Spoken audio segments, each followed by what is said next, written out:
से एक चांडाल राजू नाम का पाखंडी साधु है, जो भारत के भविष्य सादगी का प्रतीक, सागर सा उदार, अंबर सा चौड़ा, पहाड़ों सा सीना, देशभक्ति जिसके रग रग में भरी हो, ऐसे समाजवादी पार्टी के राष्ट्रीय अध्यक्ष, या यूं कहिए सभी गरीबों के दुख दर्द में शामिल रहने वाले, जिनका उद्देश्य है कि जब तक अंतिम पंक्ति के अंतिम व्यक्ति के चेहरे पर मुस्कान नहीं आएगी, एक एक बूंद रक्त उन गरीबों के लिए है, चेहरे पर मुस्कुराहट लाने के लिए। ऐसे हमारे राष्ट्रीय अध्यक्ष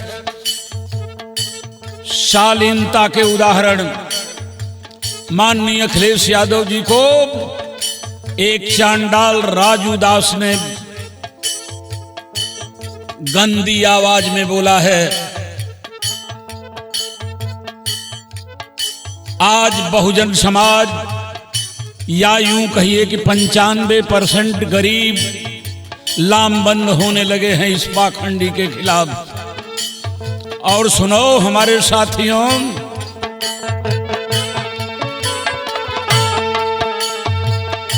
ये हमारे बहुजन समाज की आवाज है। घमंडी, सुन लो हमारी बात, अब सर नाक से ऊपर जाने लगा है। आदमी हूं आदमी कह कर पुकारो,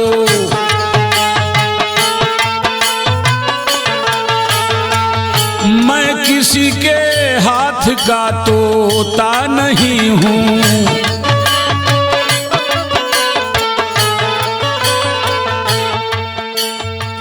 लोग मुझको याद करते हैं बराबर,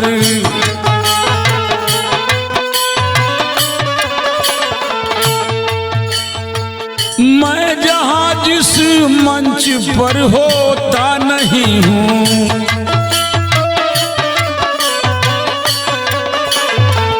बेईमानो लूट लो इस मुल्क को अब,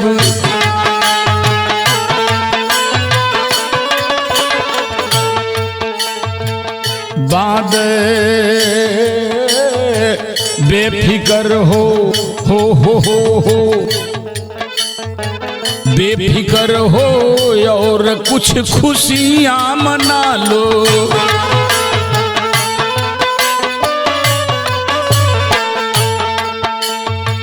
चार दिन बाकी बचे हैं तेरे बोल के,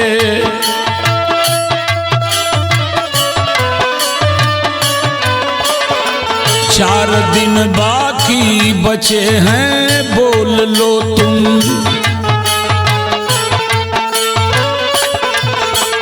अरे गीत गा लो, मुस्कुरा लो, गुनगुना लो।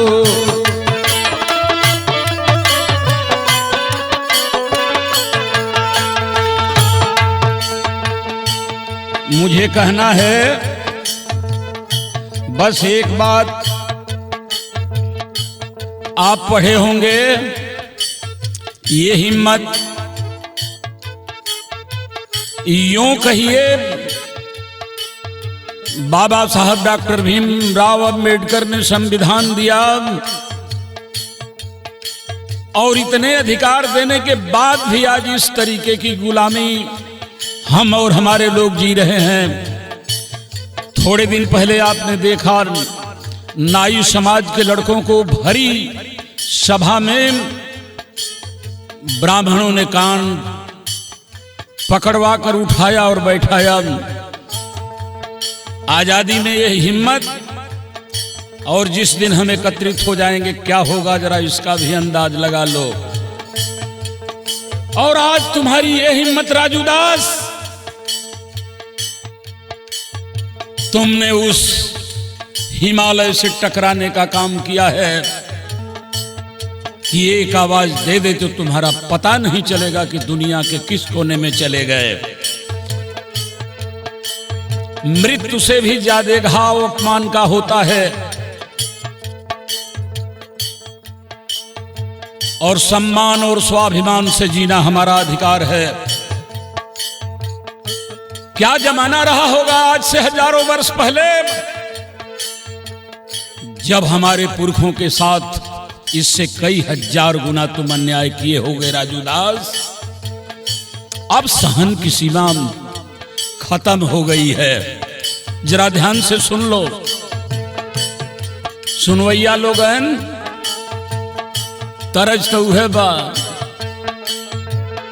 सोना का जवानी हमारी माटी में मिलावत बा मुआवत बा।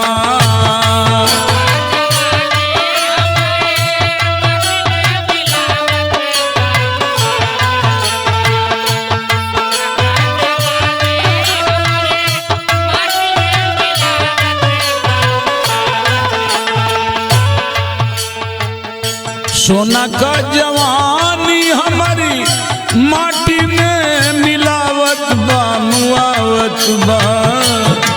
रतिया यौए ना बलमुआ तरसावत बा।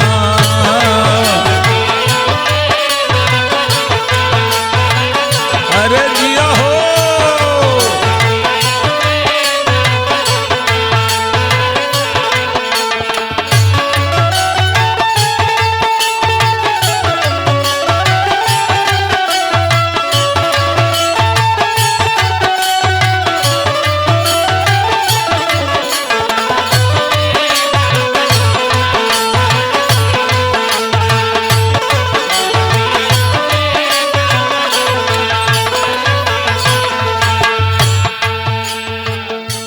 तार भेजे कही के गईली चिट्ठियों ना पठावत बा।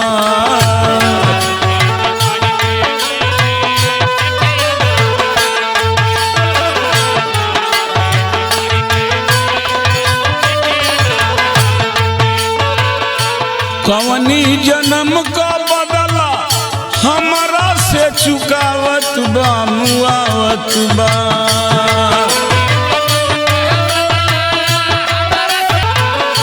कवनी जन्म के बदला हमारा से चुकावत बा मुआवत बा। अब ही अइले ना बलमुआ तरसावत बा।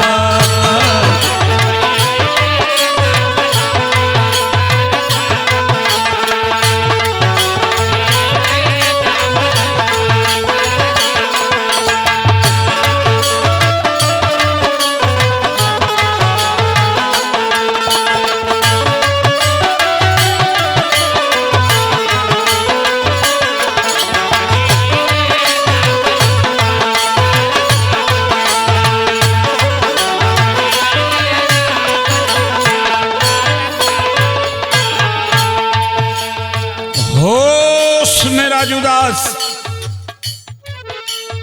और नहीं चौराहे पर दाढ़ी मोछ तोहरे छिलवाएंगे बताएंगे।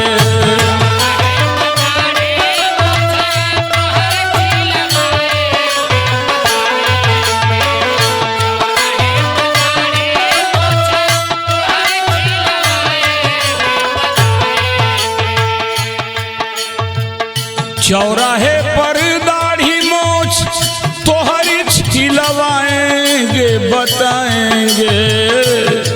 ताकत बहुजन समाज की दिखाएंगे।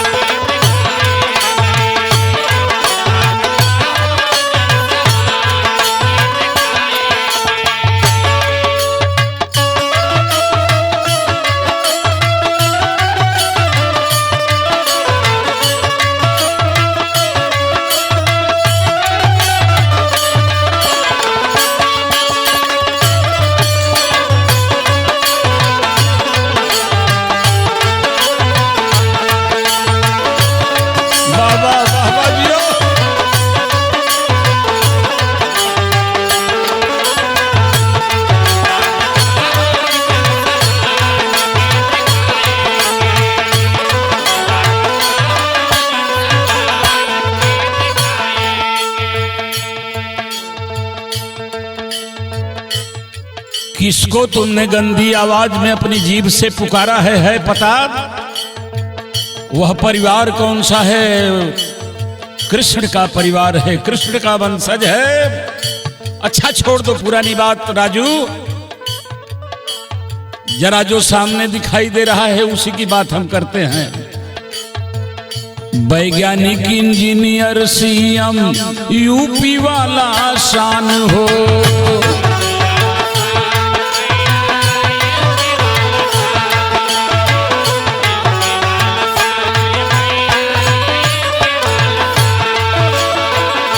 नेताजी भी आए हैं वही खानदान हो, अरे वही खानदान हो।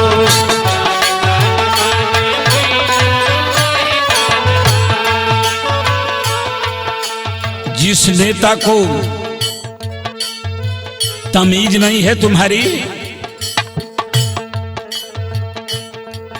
पढ़ते हो संस्कृत, लिखते हो अंग्रेजी, कहां थे सोमनाथ मंदिर जब गजनी लूट रहा था? कहां थे तेरे पुरखे? कायर कहीं के लड़ने से डर गए और हवन पूजा करने लगे कि इतना मंत्र पढ़ेंगे कि गजनी वापस हो जाएगा। हिंदुस्तान का, भारत का सारा धन गजनी लेकर चला गया। रे बेईमानों, मंत्र से कोई दुश्मन से लड़ाई होगी? अंग्रेजों के जमाने में अंग्रेजों के दलाल थे तुम। आज उस नेता की बात कर रहे हो जो वैज्ञानिक है, जो इंजीनियर है। मिनी भारत उत्तर प्रदेश का 5 वर्ष सम्मानित मुख्यमंत्री रहा है। सबसे बड़ी बात, हिंदुस्तान में 2 नेता आज तक पैदा हुए, सुभाष चंद्र बोस। और अगर संसद के अंदर किसी प्रधानमंत्री जी ने किसी को नेताजी कह करके बुलाया होगा तो वह थे नेता पूज्यनीय माननीय मुलायम सिंह यादव जी। तेरे खानदान में कोई ऐसा है क्या? बड़ा तो वेद पढ़े हो, बहुत वेद पढ़े हो। वेद तो इतना ही जानते हो कि हमारम तुम्हारम कलार करालम मजालम स्वीकारम नमो स्वाहा। तुमसे अच्छा श्लोक पढ़ेंगे। कर्पूर गौरम करुणावतारम संसार सारम भुजगेंद्रहारम।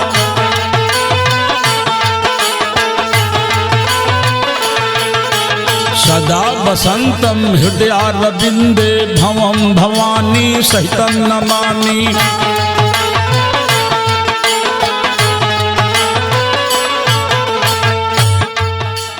गजाननं भूतगणाधिसेवितं कपितजम्बुफलचारुभक्षणं उमासुतं शोकविनाशकारकं नमामि विघ्नेश्वर पादपंकजं।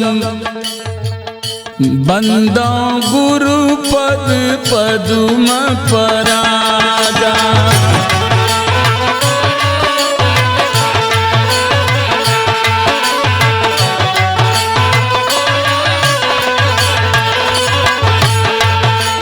सुरुचि सुबास सरस अनुरागा।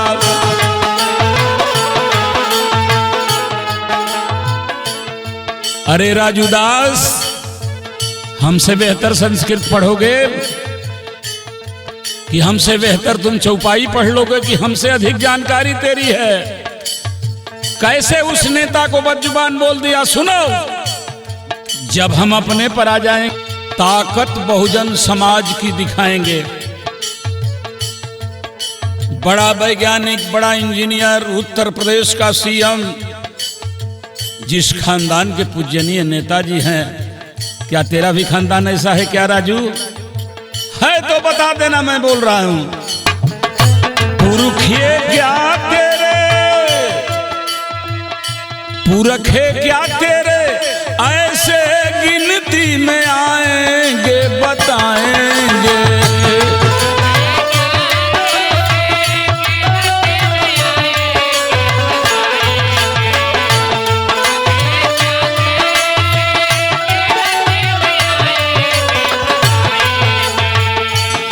रखे क्या तेरे ऐसे गिनती में आएंगे बताएंगे, हार चप्पल जूता वाला पहनाएंगे।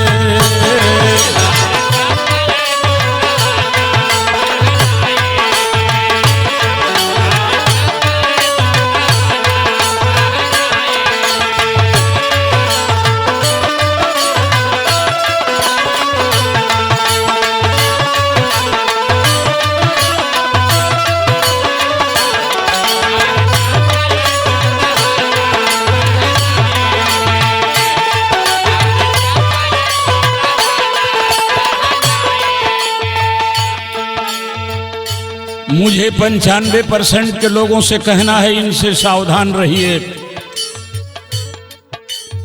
अगर जवाब नहीं दोगे, हर गरीब चाहे जिस धर्म जात का हो, वो गरीब है, 95% का है। सारे लोग गरीब हैं 5% वालों को छोड़कर, जिनके लिए आज बीजेपी कर रही है। चाहे ब्राह्मण हो, ठाकुर हो, भूमिहार हो, यादव हो, राजभर हो, अगड़े हो, पिछड़े हो, सब 95% लोग गरीब हैं। इन गरीबों से मेरा कहना है, जुर्म करना इतना बुरा नहीं है जितना बुरा सहना है। और हम 1000 बरस से नहीं, 2000 बरस से नहीं, राजू दास 20,000 बरस से सहन कर रहे हैं। ऐ 95% के लोगों, बोलना सीखो।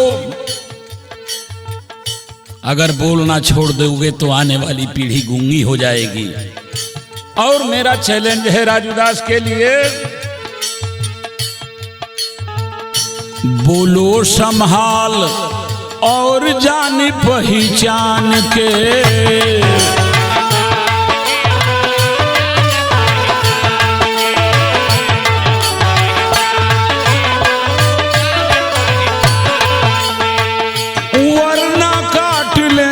हम तो हरी जबान के।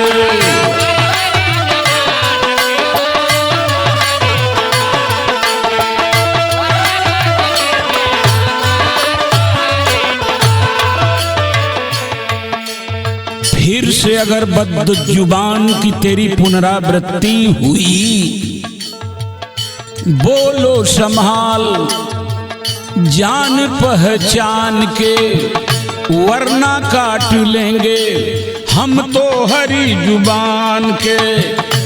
टीका त्रिपुंड तो हरी भीतर घुसवाएंगे बताएंगे, त्रिपुंड तो हरी भीतर घुसवाएंगे बताएंगे।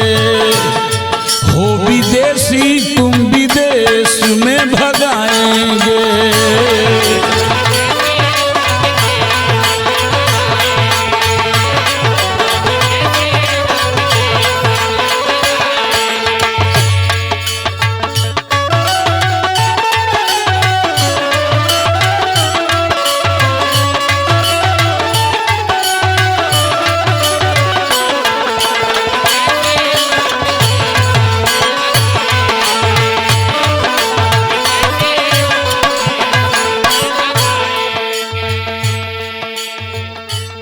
मेरे 95% के लोगों,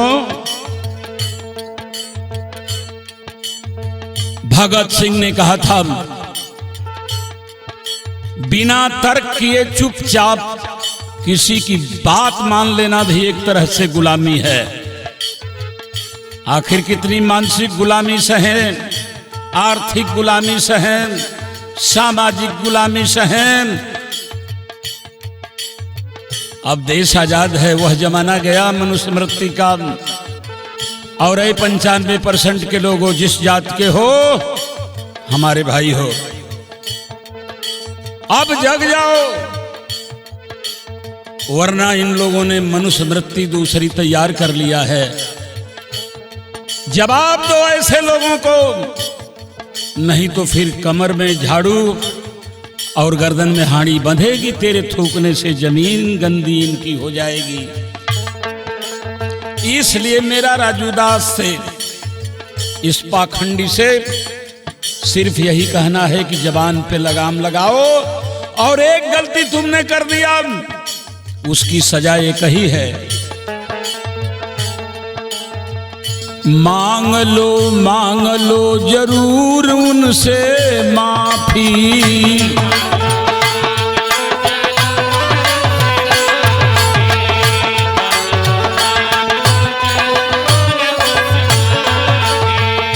पढ़ लो इतिहास ज्ञान हो जाएगा काफी।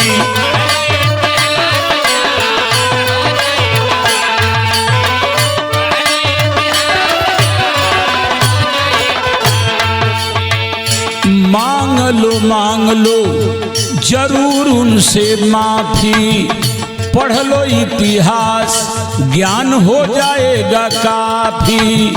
काशी तो हरे सीना ऊपर चढ़ी करके गाएंगे, सीना ऊपर चढ़ी करके गाएंगे, बताएंगे ताकत बहुजन समाज की बताएंगे, ताकत 95 की